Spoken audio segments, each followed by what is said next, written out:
presentation of the most valuable books of all.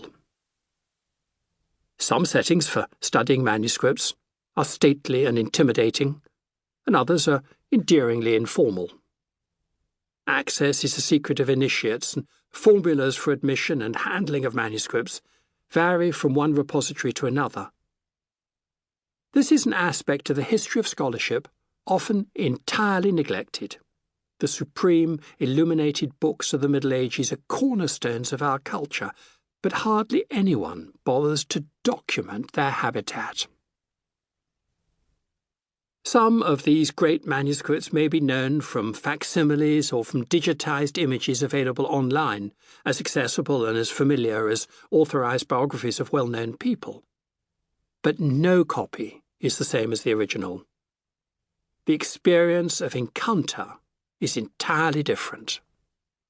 Facsimiles are rootless and untied to any place.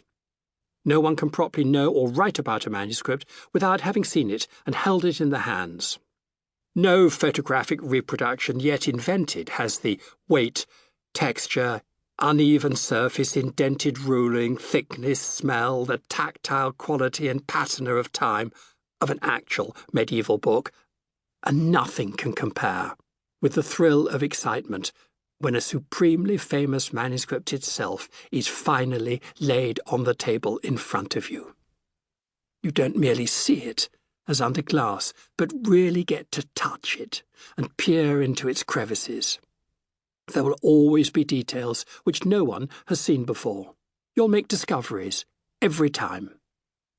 Unnoticed evidence may be wrested from signs of manufacture, erasures, scratches, overpainting, offsets, patches, sewing holes, bindings, and nuances of colour and texture, all entirely invisible in any reproduction.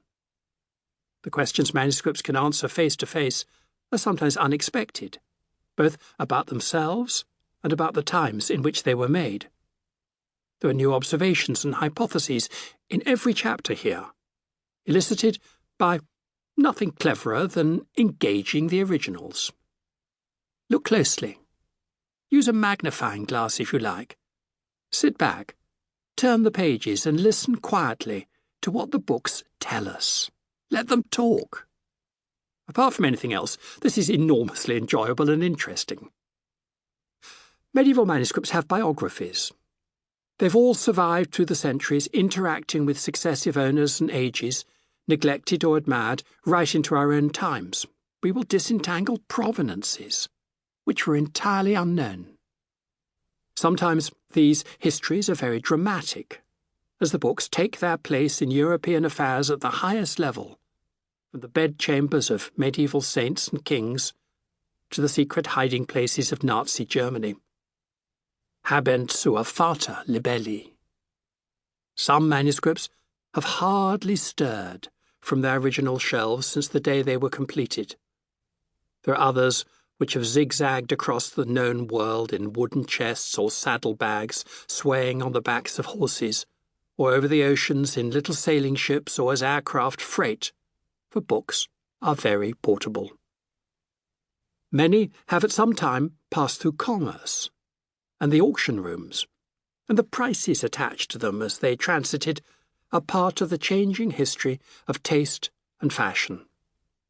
The life of any manuscript, like that of any person, is different, and they all have stories to divulge. A dozen manuscripts have been selected for interview here. No one really knows how many medieval manuscripts survive throughout the world, maybe 1 million, perhaps more, and the choice was very wide indeed. They're all potentially fascinating, and even the plainest and scruffiest of those manuscripts would have offered up enough material to fill a chapter of this book, but it might have made a less glamorous experience for the reader. We're going to be moving in grand company.